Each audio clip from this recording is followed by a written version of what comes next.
Okay, good evening. Today is Wednesday, October 1st, 2025. It is 6 p.m., and I will call to order our business meeting. And if we could start with the Pledge of Allegiance, please. I pledge allegiance to the flag of the United States of America and to the republic for which it stands, one nation, under God, indivisible, with liberty and justice for all. Okay. Amendment and approval of the agenda. I've got one amendment. Do you have any amendments? No, I do not. So the amendment that I have, we'll add it to the consent agenda under G, and it's going to be the sub-recipient agreement for the Curry County Public Transportation Services. Okay. Okay, and then that's all I have. And then if you want to make a motion. Sure. I propose that we accept the amended consent agreement agenda. Okay, and I will second. And all those in favor? Say Aye. Okay, Commissioner Trost is out tonight, out of town, so he is absent. And we'll move into public comments. And the first public comment, Michelle Martin.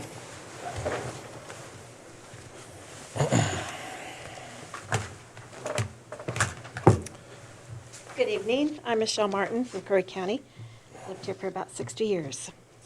I'm here to reach out to express my profound concern regarding the recent staffing cuts at the Curry County Sheriff's Office, which have placed our community safety in jeopardy. The impact of these cuts are dedicated professionals like Sergeant Gerald Gray and Sergeant Van Zyl cannot be understated. Both individuals have devoted 20 years of their service to our community, and their roles are critical to the effective functioning of our law enforcement. Sergeant Gray, as a search and rescue coordinator, has been a valuable asset, leading a team of 30 to 50 volunteers and managing critical programs such as Forest and Marine Patrol. To diminish his role or the significance of his contributions undermines the very fabric of our community safety. Sergeant Van Zyl serves as a sole ICAC investigator, a role that is vital in the fight against child exploitation. His responsibilities extend far beyond mere supervision. He actively oversees patrol deputies and manages essential tasks that ensure our department runs smoothly.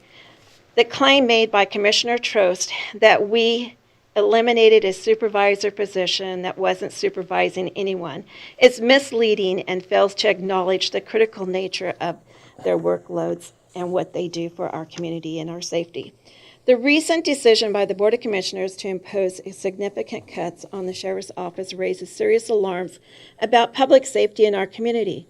With these reductions, we are left with a dangerously understaffed department, which is particularly concerning given the increasing demands for law enforcement services. To remove remaining personnel will only continue to jeopardize an already a critical situation we face.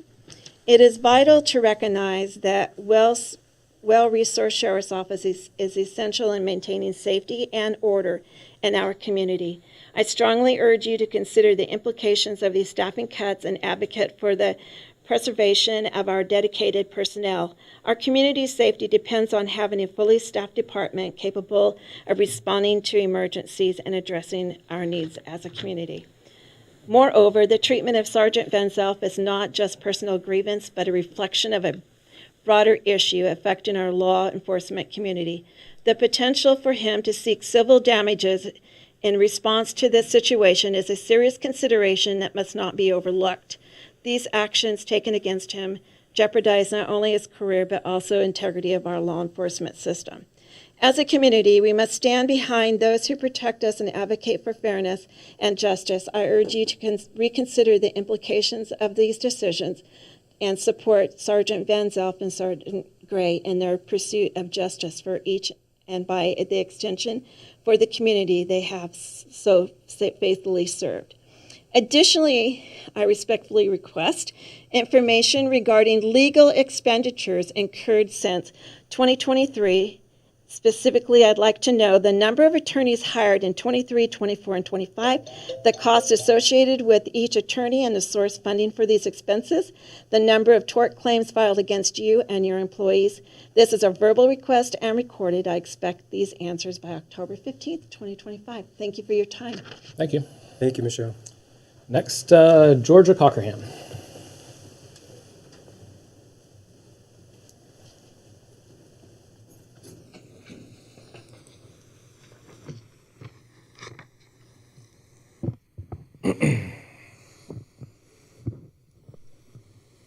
Georgia Cockerham, Curry County citizen, Brookings. I've learned that Commissioners Trost, Hollinger, and Coker have acted illegally, requiring they hire an attorney at the expense of Curry County citizens.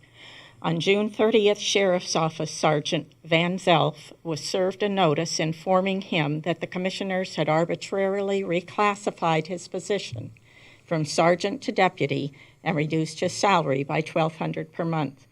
The sergeant filed a grievance and was informed by the union's legal counsel that the Commissioners had violated the collective bargaining agreement as well as labor law, resulting in a complaint being filed.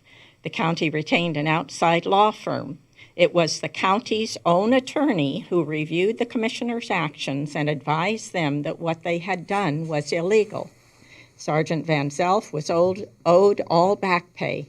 Resulting from this, in early September, Sergeant Van Zelf, a married man with 4 children, was given notice that his position was being eliminated as of October 5th. Sergeant Van Zelf is a 20-year law enforcement veteran who was recently in the news for his investigation of a suspect wanted for internet crimes against children. The investigation found that the suspect was living in Curry County and had immediate access to young children. Evidence found in the suspect's home included possession of materials depicting sexually explicit conduct of a child, in addition to numerous materials depicting the sexual exploitation of children. Sergeant Van Zelf is the only investigator of internet crimes against children, ICAC, within our sheriff's office.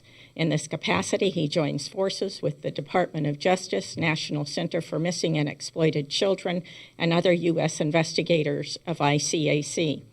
On this case, Sergeant Van Zelf worked in collaboration with Sheriff Ward, Gold Beach Sergeant Verschel, members of the ICAC task force in Texas, where the initial arrest warrant originated, the Oregon Department of Justice, DHS, Medford and Crescent City Police Departments, Wally's House, and other applicable organizations. Sergeant Van Zelf, because of his 20 years of experience and knowledge, was able to rid our community of an active sex offender. This is an example of the important work done by our sheriff's office to keep our community safe, work that goes unmentioned by the commissioners. And now the commissioners want to terminate the sergeant's employment. Why? Following this year's budget completion, Commissioner Trost announced that there was no financial need for any layoffs this year. As mentioned earlier in this talk, the sergeant's position includes multiple duties in addition to supervising patrol.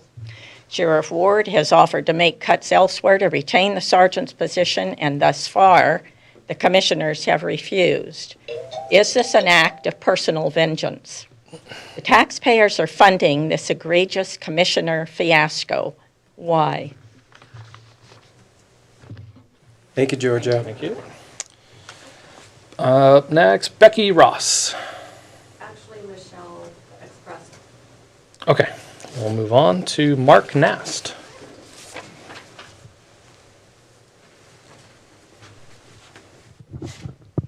Mark Nast, Gold Beach. This is a request, if you will, for an update of the Edson Creek CTR transfer station and the recycling facilities thereof. The last time I was out there, which was at least 3 weeks ago now, it was a disaster, and it's been a disaster for some time. My discussions, a couple of discussions I had with the CTR operations manager, said that the problem is that the land is owned by the county, and A large measure of the infrastructure is owned by the county. The equipment and whatnot belongs to CTR, but the failing infrastructure that has caused some of their equipment to be unusable, recycling equipment, is, in their mind, it belongs to the county. And their outreach so far meaning 3 weeks ago, their outreach was not being addressed. And I would like to have some sort of response, which I'm assuming comes from Ted Fitzgerald, having to do with what the progress is on fixing the infrastructure issues out at that Secrete Recycle Center. Thanks. Thank you, Mark. Thank you, Mark. And we have one more person via Zoom. Are you able to bring her on, Natasha? Okay, there's Katrina. Katrina Thompson Upton. July, Delahaye, good evening, Commissioners. She Katrina Thompson, Curry County resident, Brookings. Just wanted to start off by saying thank you for making a virtual option available tonight. It really makes a difference in attending these meetings and making them more accessible. I'd like to share some important information tonight about Oregon's statewide planning goals. This is my interpretation, I'm not aware. And particularly Goal 5, and then also a grant opportunity I'd like to share with you. So Oregon's land use program is built on 19 statewide planning goals. They guide everything from housing and economic development to natural resources and cultural sites. What makes this system unique is that the state goals are carried out locally. So each city and county must adopt a comprehensive plan consistent with these goals, and then once it's approved by the Land Conservation and Development Commission, or the LCDC, then that plan becomes the controlling land use document for the community. Goal 5 in particular focuses on natural resources, scenic and historic areas, and open spaces. At its last meeting in December 24, the LCDC adopted a new rule, OAR 660-023-0210, that for the first time defines cultural areas. These include archaeological sites, gathering places for first foods and materials, sacred landscapes, even traditional trails. And this rule is going to take effect January 1, 2026. And it requires counties to notify tribes when development could impact cultural areas, and to include information about archaeological protections in permit applications. Local governments may also be required to pre-construction surveys in areas that have a high likelihood of cultural resources. This is actually really good. It's an important step forward to ensuring that cultural and historic landscapes are part of modern land use planning. It appears that Curry County's comprehensive plan was last updated in 2009. So with these new cultural rules taking effect soon, updating our plan and our Goal 5 inventories is kind of critical right now, not only to align with the current standards, but also to fulfill our responsibility to protect the resources and cultural sites that our community depends on and holds sacred. And with that, to support this work, the DLCD has announced a general fund technical assistance planning grant, specifically to help counties update their comprehensive plans, their ordinances, and other compliance projects. Applications are due October 10th. It's kind of a tight one, timely opportunity maybe for Curry County to prepare for upcoming Goal 5 cultural area requirements. And that's all I have today. Thank you for your time, your service, and for making space for community voices. Thank you, Katrina. Thank you, Katrina. Are you still there? Can you hear me? Yes. Yeah. Yes. So thank you for submitting that grant package. We were able to get it over to planning. It's also been reviewed by our Director of Operations. It's really intriguing because we do have, whether we find it comfortable or not, the obligation to step up and redo our strategic plan. So the timing is really right for this kind of undertaking. And to the extent that we can partner with the tribe in order to move forward, that's very exciting to think in those terms. You'll bring a perspective to it that will allow us to probably do more right things than we could even understand at this point. And so we're grateful for that. As we roll forward for the next 2 weeks, there will be an opportunity, we'll be reaching out to you, I would imagine, in order to address this.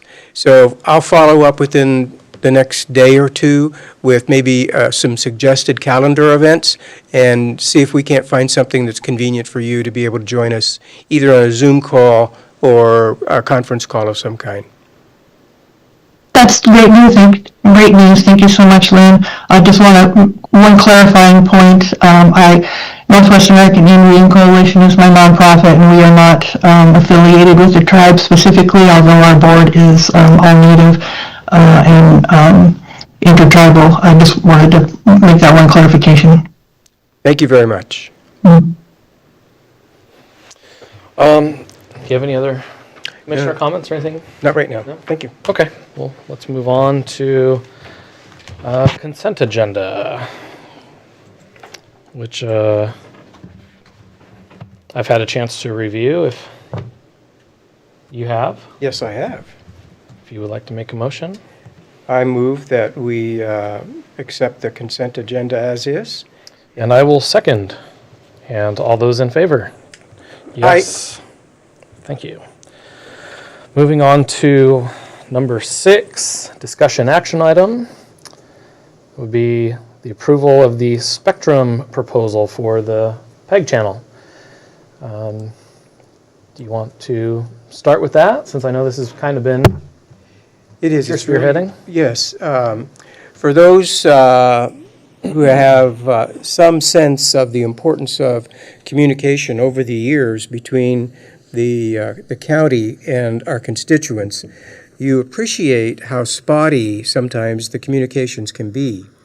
There's a variety of examples of that, but not the least of which is that we have not used what we call our PEG cable channels for a couple of years because the equipment grew outdated and we weren't able then to televise over the education and government channels the kind of material that would be helpful. So what haven't we been able to do that we're eager to get into?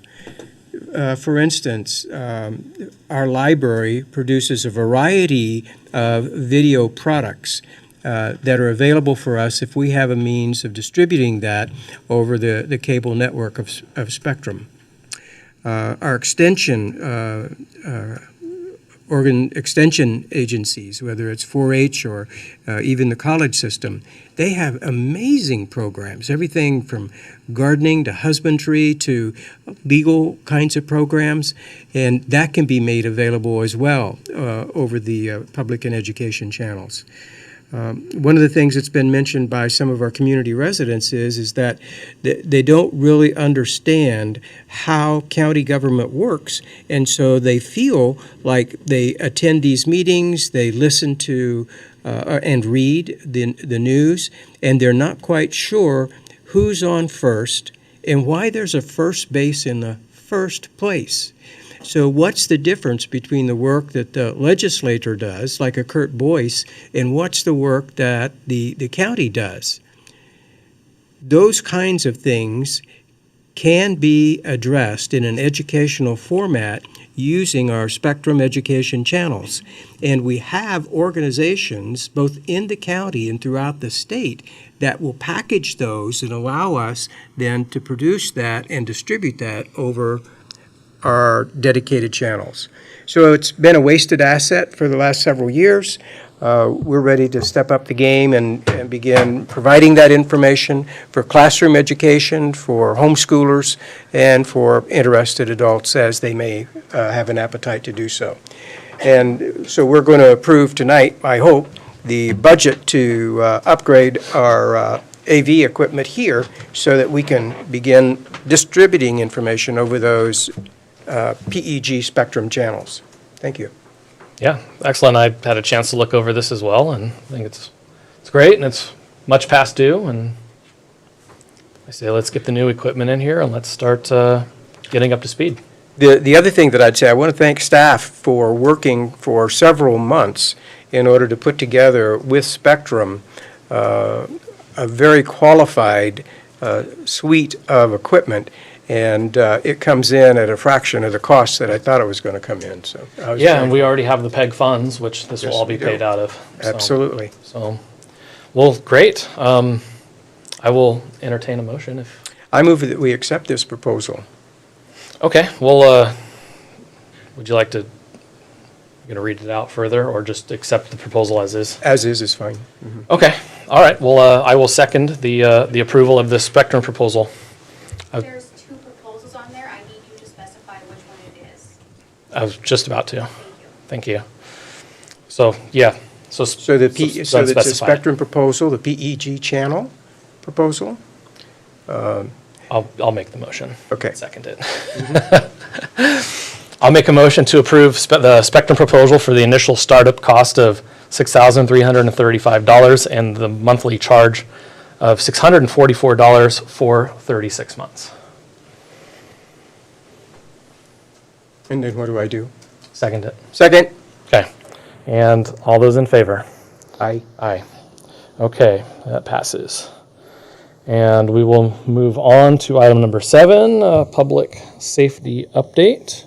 And I don't see that. And let me I'll give Ted a call for the county operations update. Can I go for public safety? I think it counts. Sure, yes, go right ahead. Good evening, Commissioners. Josh Spansell, Curry County District Attorney. Welcome, Josh. Thank you. It's been a while since I've been here in person. I like what you've done with the room. So I'm here tonight to publicly announce my resignation. I sent the governor my resignation letter this morning. So my last day is going to be November 17th.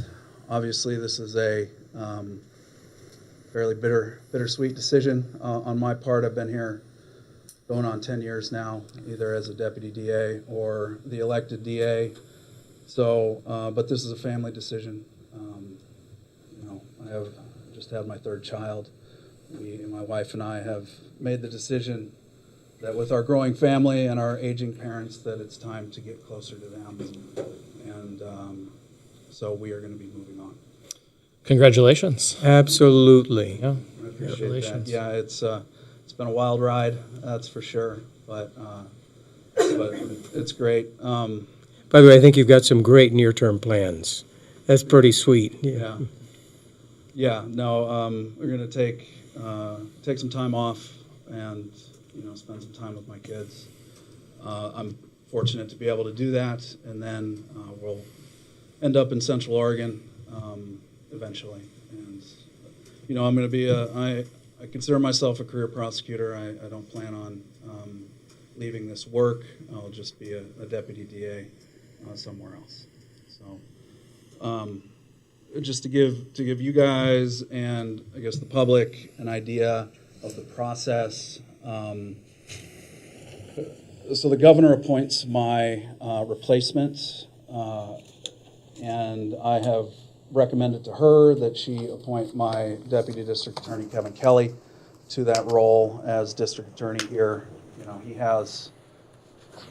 He's been here since 2019. He had over a decade of experience as a prosecutor in Washington County, up in the Portland metro area before that. So he is a very experienced prosecutor, and in my opinion, he is a great fit for the job, and I hope that the governor appoints him. But ultimately, it is up to the governor to appoint my replacement, and we'll see how that goes. When my predecessor, Everett Dial, retired, and I was appointed in 2020. The process took about a month, and in the meantime, the Department of Justice, the Oregon Department of Justice, sends down a lawyer as kind of a placeholder as the acting DA at that time. So that's kind of what the process will look like. Hopefully, it's a smooth transition. I think the office is in a good place. currently, but with my departure, Mr. Kelly is going to have significant responsibilities, significant caseload. So I don't envy him in that regard, but hopefully he can get somebody in place, a deputy DA, and kind of get the ball rolling on that. But like I said, this is, my wife and I, we love it here. This is, it's a bittersweet moment for me, but I think it's what's best for me and my family. So that's why we're doing it. And I know we spoke a little bit earlier, but you're here through the middle of November, so My last you're day- hoping, so we're kind of hoping for the governor to make a decision before your departure and then have it just be a smooth transition over to hopefully who you recommend. Yeah, that's why I've, given approximately 45 days notice Okay. to the governor, so Yeah. she can put out for applications for the appointment and hopefully, do background checks and interviews and all that, and hopefully get things in place. If not when I leave, but shortly after that. Yeah, that's the hope. Yeah, You never know. okay. Well, we wish you the best of luck in your future endeavors, and thank you for all of the years here at Curry County, and, Yeah, thank you. family comes first, so, I understand that move. All right. Can we just clap and say congratulations? Thank you very much for all you've done on our behalf. We so appreciate it. Thank you, guys. Thank you. Okay, let me give Ted a call in for the director update.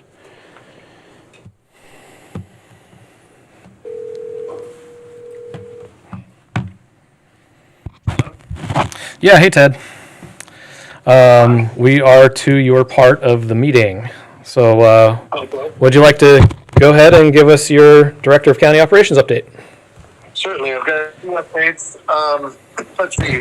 Number one, regarding Ophir Road repair, that section. I participated in a Teams meeting with ODOT officials this afternoon, along with Gary Wolford and Gary Dexter and Rob out there at the road department, and we have gotten our DVIR submitted through ODOT to federal highways, and so we're going to be looking for funding to get that addressed. Our concerns include being able to work in the water after the in-water work period has expired. Of course, that's fairly limited. So we're seeing if we can get any help with that. And also, we contacted FEMA on that same issue because just to make sure that we're right now federal funding has been stopped because of the shutdown. So Yeah.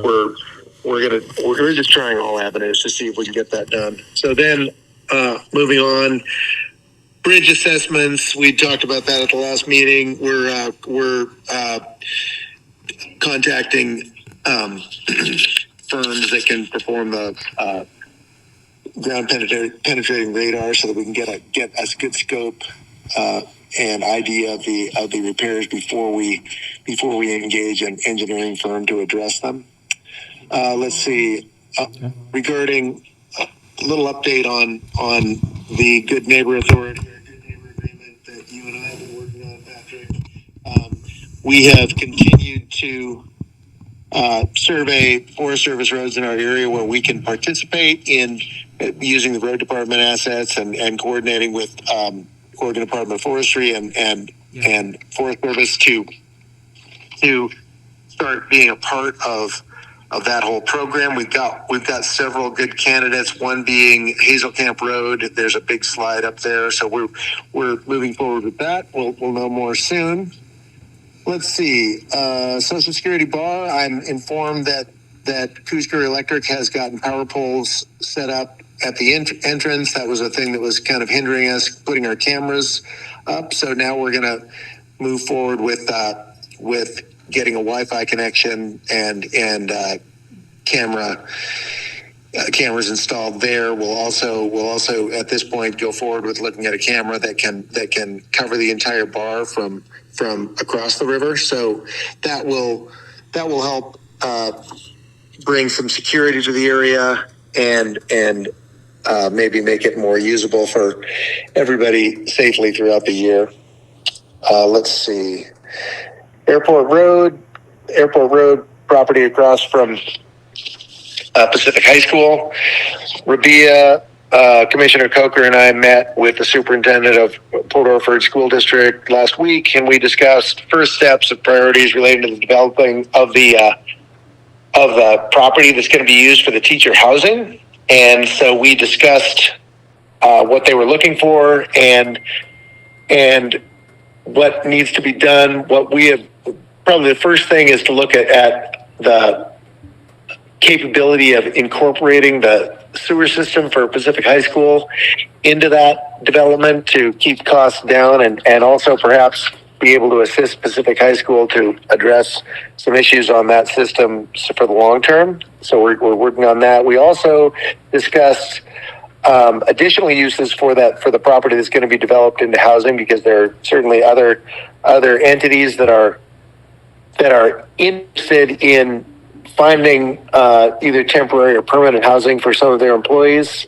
Parks, as an example, different state agencies might be involved or might be interested in that. So we're gonna work on that, looking at the overall need as we kind of do the build out and the plan for how to go forward most efficiently with that.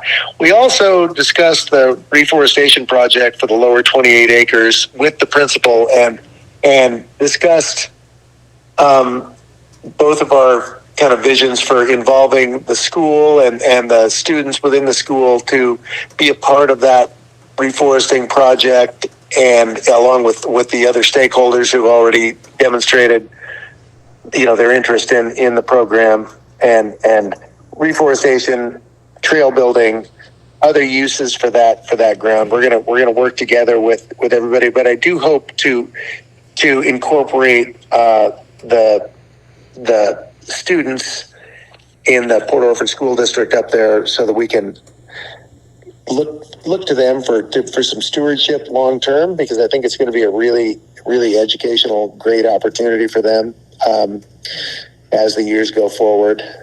And we'll work together with everybody on that. That was a great meeting we had. Let's see, what else? Jail funds. We were informed that things were moving along, and everyone was hoping that there wouldn't be a government shutdown, which now there's a government shutdown, so jail funds are stalled until a budget is passed. So we're just kind of going to hold fire on that one right now. I've seen the emails from our lobbyist on that. So hopefully that continues again soon. I think it will. Port Orford Transfer Station, the contractor's been chosen, and coordination for the repair is currently underway, because it's of course time sensitive. We're trying to get that done before we get into some of the worst weather here. So we're moving forward on that. Also, the forensic audit contract is signed, and it's been, let's see, we've sent it over to get the auditors started. So that's where we're going. Thank you very much, Ted. Thank you, Ted. All right. Thank you. All right. Let's see, we'll move on next to elected officials updates, and Ms. Wagner.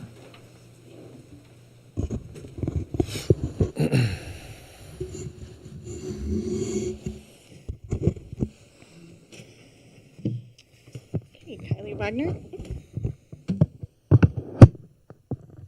Wagner, County Assessor. Is this on?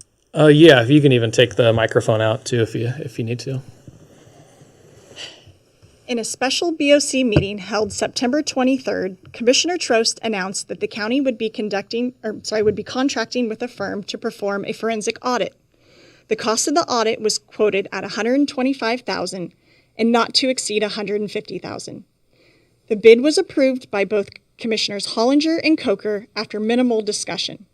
The forensic audit would focus on specific areas. According to the bid, Phase 1 would be a preliminary assessment, of district distributions and a detailed sampling of approximately 10% of the county district's distributions. The point of interest on this audit names distributions to districts, which are the funds turned over from the Assessment and Taxation Office to the Treasurer. Page 11 of the bid states that the phase will be to conduct preliminary interviews with designated county staff to gain an understanding of circumstances and records involved with the county's concerns related to district distributions from July 2019 through June 2024.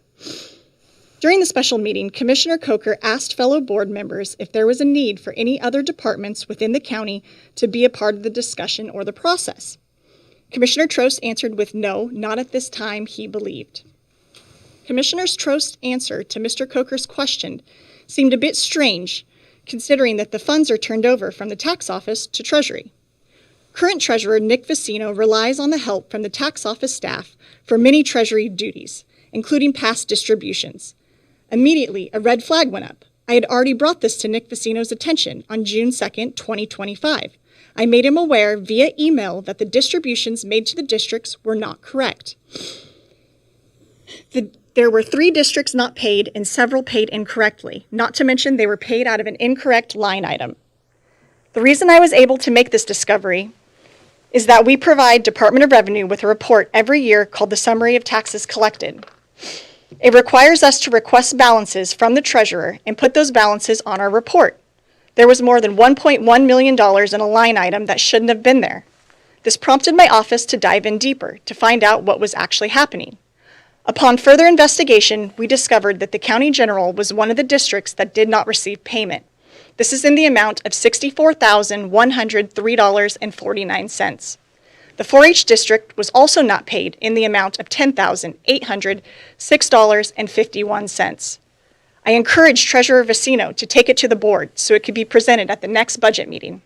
He did just so, but to my surprise, after attending the June 16th budget meeting, this issue was never raised.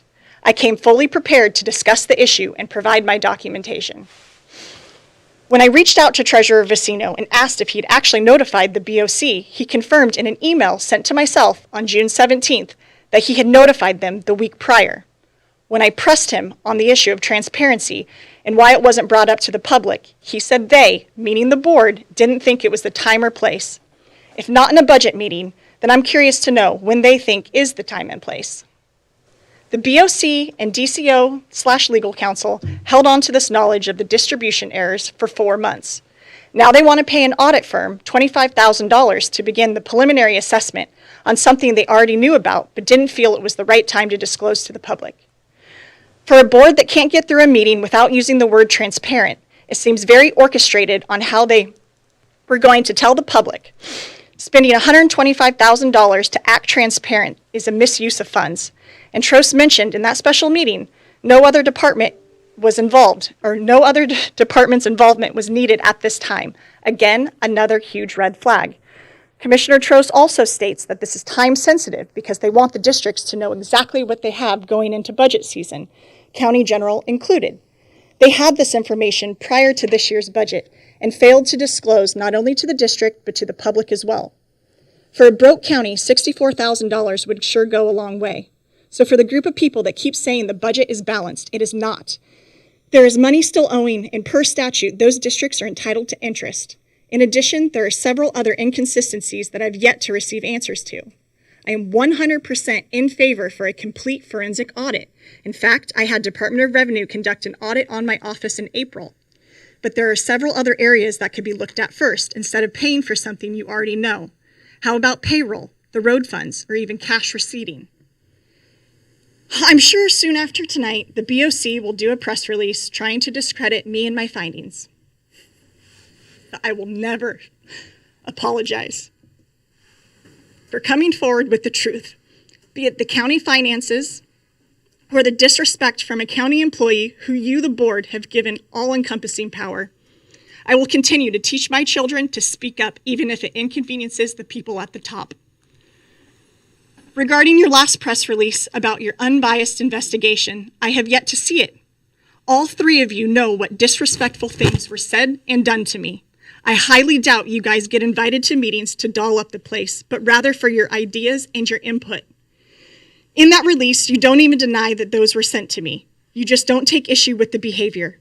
So the fact that you end the press release that you were all dedicated to a respectful and professional work environment is laughable. Commissioners Trost and Commissioners Hollinger, you both serve on separate school boards. This should be alarming to our community and its citizens that the two of you find this type of behavior acceptable. And Commissioner Coker, your silence on the matter speaks volumes. Thank you. Thank you. Thank you.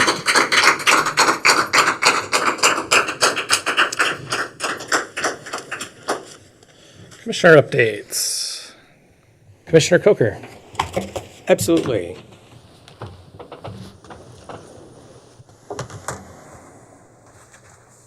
So when we met last, we had talked just a little bit about the status of the Sea Cadet program and the work with the Navy, trying to get the indoctrination programs out here and targeting specific volunteers. We now have it calendared. Looks like we're going to be able to have the Sea Cadet initial planning stages begin on October 17th. It'll be down in Brookings. So I'll keep you posted on how that unfolds. That's cool. It is very cool. Moving right along. It is cool. It's always tied to how many volunteers we get. The work that's being done by our LIPSIC group, that's the local public safety coordinating council, that we're targeting a deflection arrangement with the courts, with the district attorney, and with our support services groups that make up the mental health and public health areas. So what we're attempting to do is to bring together the individual stakeholders that would be the pillars in the deflection process. We're trying to bring them together on, I believe it is November 4th, if I remember correctly.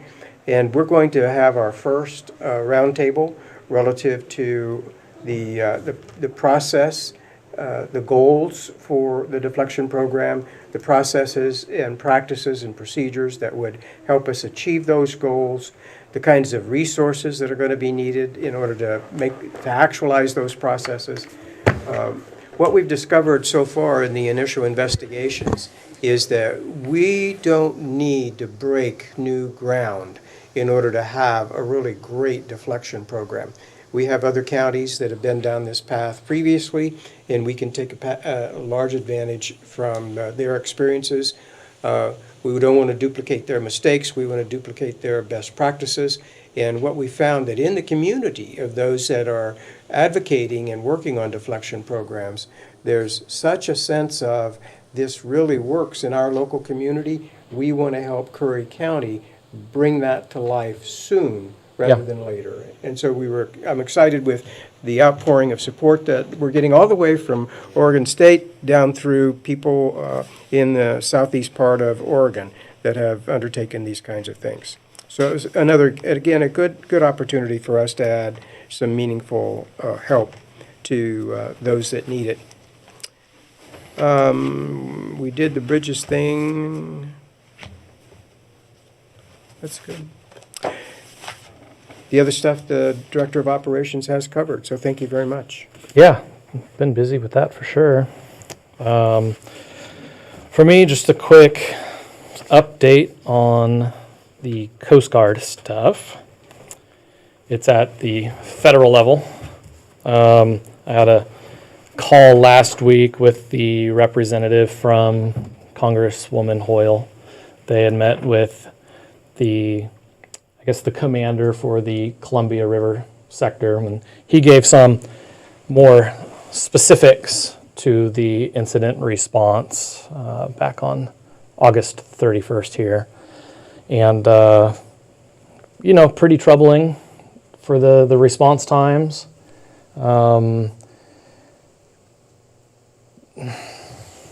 Just kind of proves more of the point that they're really needed here. And it really enforced to our senators as well as our Congress people for the state that, it's important to get our Coast Guard back here. We also discussed the Army Corps of Engineer and the dredging as well. And So it's going to kind of slow down here a little bit with the government being shut down. But the Transportation Committee, they're going to be having some meetings with them to discuss Army Corps of Engineers and funding for getting more dredging here on a regular basis, because the suction dredge that they send here supposedly every year, but it never really quite works out that way. The dredging might be okay for a couple of weeks, but a couple of weeks after that, it fills in again with sand and more of the push out from the river. So there needs to be something more done to continue going further up the river and around that Coast Guard docking area for mooring their boats. So that's all still in the works at that level. We'll see how it continues, but with the help of Representative Boyce and Senator Brock Smith, we're keeping on them and keeping in regular contact with the reps at the federal level. So as it continues to progress, I will continue to provide updates on that. Thank you, Pat. And then just to kind of piggyback a little bit too on Director Fitzgerald's work with the Good Neighbor Authority agreement and identifying some Forest Service and roads and county roads as well that could use some infrastructure work in order to get access in and out, not only for doing restoration work, but for also being able to have access for wildfire. I know he's been able to identify some roads. We're working on getting some pricing together because they're looking at helping fund some of those first projects to get going with us. We'll kind of start there, and it'll develop from there. So I appreciate you and Rabia working on that, Ted. So thank you. And those are my only updates. I know Commissioner Trost isn't here tonight, but he prepared a statement and asked me to read it on his behalf. So I will go ahead and do that. So, in preparation for tomorrow's declaratory judgment ruling, and that's the suit between the Board of Commissioners and Sheriff Ward, it is important to recall how we arrived at this point. In September of 2024, a whistleblower from the Sheriff's Office came forward and met with Commissioner Alcorn. Commissioner Alcorn then involved County Counsel, who requested documents from the Sheriff to confirm or deny the allegations. The Sheriff refused to provide that information. County Counsel then submitted a public records request on behalf of the Board of Commissioners. The Sheriff denied the request, claiming that such requests can only be made by private citizens and not elected officials. The Sheriff then filed a bar complaint against Counsel and publicized the complaint. The Oregon State Bar later determined that the complaint was baseless. Following this, Commissioner Alcorn agreed to meet privately with the Sheriff to discuss a plausible outcome. However, the Sheriff continued to refuse to work with the BOC. In response, the BOC drafted and passed Board Order 23510, requiring the release of any documents that could expose the county to litigation risk. When the Sheriff refused to comply with the board order, the BOC filed for the declaratory judgment to define the roles and responsibilities between the Sheriff and the BOC. Since then, the county has faced additional challenges. The former Sheriff Union leadership launched attacks. The Assessor made unsubstantiated allegations against county personnel and chose to make them public. And shortly thereafter, a recall petition was filed against Commissioner Hollinger and Trost. If requesting information from the Sheriff and requiring adherence to county policy is considered grounds for a recall, while simultaneously subjecting county staff to a baseless bar complaint and unsubstantiated threats of tort claims, it is clear that these actions do not reflect a priority of protecting the county's best interests. And that was a statement from Commissioner Trost. And if you have any other statements or discussion items or anything like that. No, just thank Commissioner Trost for the input. Absolutely. Yep. So And with that, if there's nothing else from you, Commissioner Coker, I will adjourn this meeting at 6:50 p.m.